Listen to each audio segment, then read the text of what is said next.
Amelia, and I'm going to be telling you how I got 193 out of 200 in my criminology first year. So, number one, criminology, this is just a little overview of what criminology is. It's, in first year, it's separated into 2 units. One of them is internally assessed. This means your teachers will be marking it, and you get to bring in your notes in like a big folder. You're allowed to bring it into your exam. So yeah, and then unit 2 is externally assessed, and this will be 1 hour 30 minutes, and within this time you will not have your notes, and this will be just a normal exam hall, like how you did your GCSEs basically. And this will be on paper, whereas the internally assessed one will be on computer. Okay, so my number 1 tip, this is for unit 1 specifically, is to write your paragraphs for your notes in exam style. What I mean by this is the paragraphs are well structured, and it means you can just copy what you've written in your exam prep and then just print it all out. Not print it all out, I meant you can write it word for word pretty much, because you obviously, some parts you need to adjust, but not everything you need to adjust, and because you don't need to adjust it, it will save you so much time. And my word of advice as well is to show these answers to your teacher and ask your teacher how you can improve, what you could do better to improve your answer basically.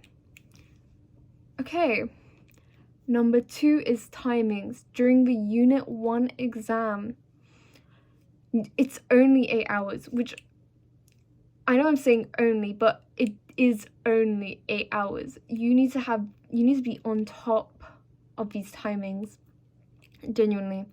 The way I calculated it was, you can probably find some online, but what I did was 60 times 8 for the amount of minutes, and then you do the amount of marks the AC has, for example 8, divided by 100, and then times the answer for this would be 0.08 by the amount of minutes in the exam, and this will tell you how much minutes you should spend on the question. Some people like to go with the biggest amount of marks first, but I don't think I did that. I think I just go in order. It doesn't really matter as long as you spend the correct amount of time in it. And then number 3 word of advice, that was not 3, this is a 3.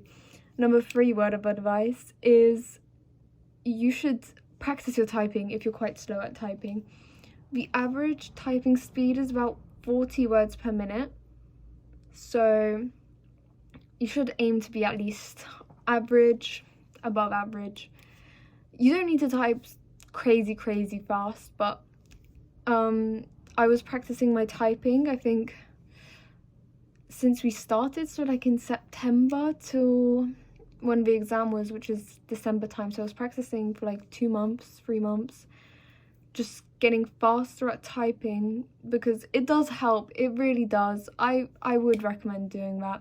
I can't remember the website's name, but I'll link it in the description below, because it did help me, and it was just like a fun little typing game. Oh, I forgot to mention, but I'll also have the link to my calculated timings in the description. You'll be able to download it for free off my Stuvia. Piece of advice number 4. This is another one for unit 1. When you're writing your exam paragraphs, you should compare it to the ones you see online. I found that very helpful. You shouldn't copy them word for word, but you can use it for inspiration about how to structure your answers, because that is very important. Because yes, just to see how much they wrote for their answers, how much detail they went into.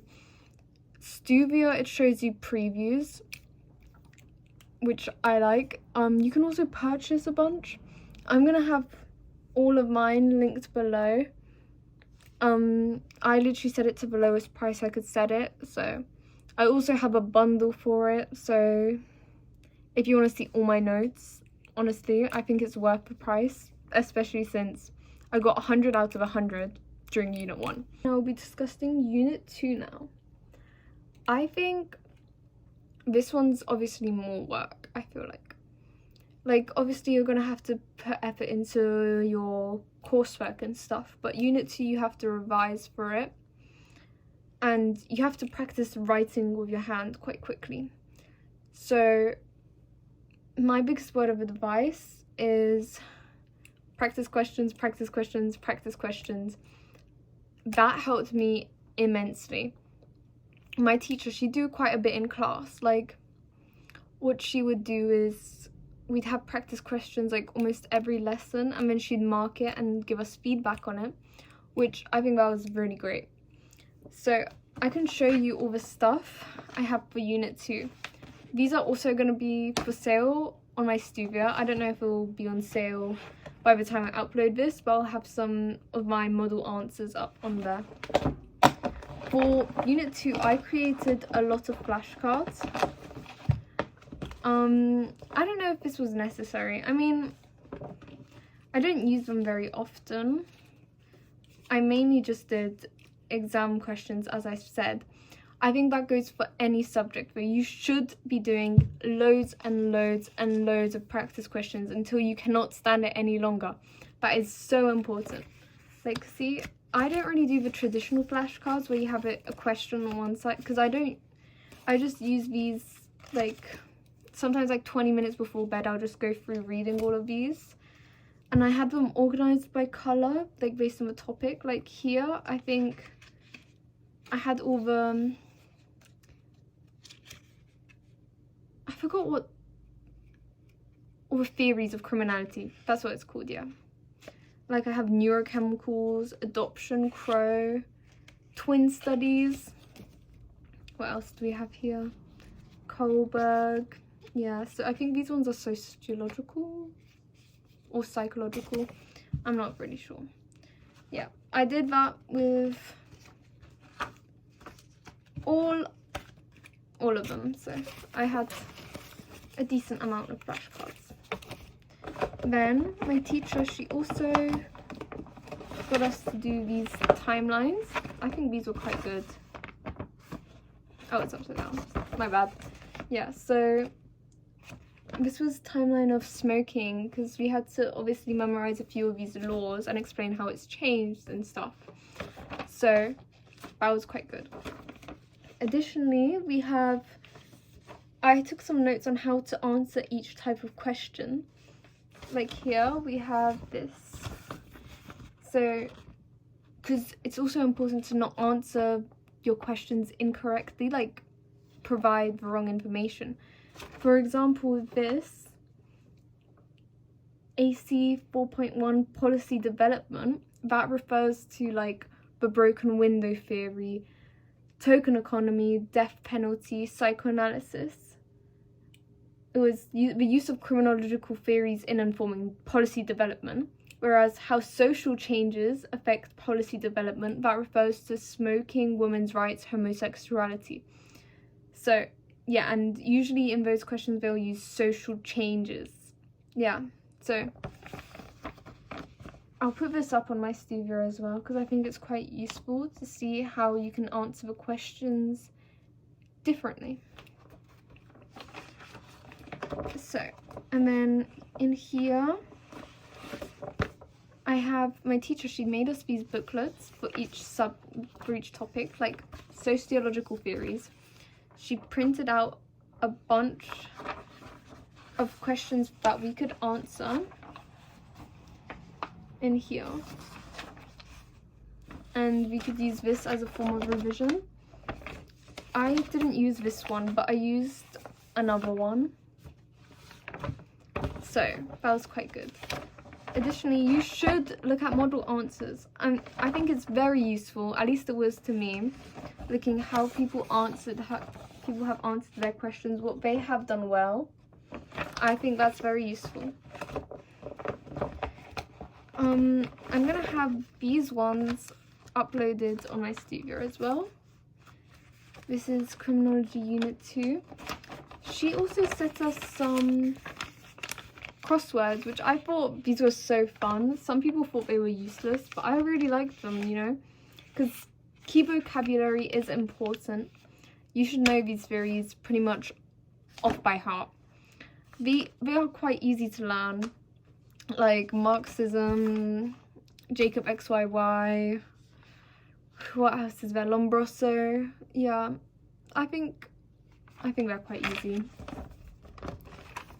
I don't know what the most difficult part was. Oh no, I do. I have it in my flashcards. I didn't like the pressure groups. I don't know why, I just never enjoyed it.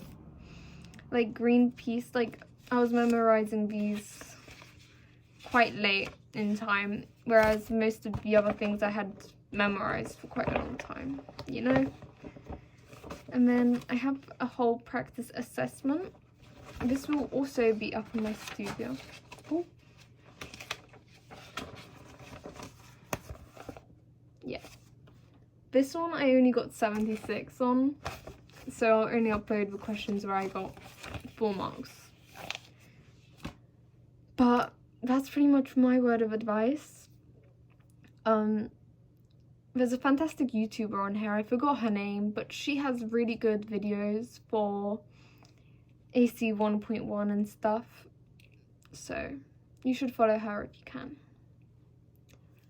And this is how I managed to secure myself an A in first year criminology.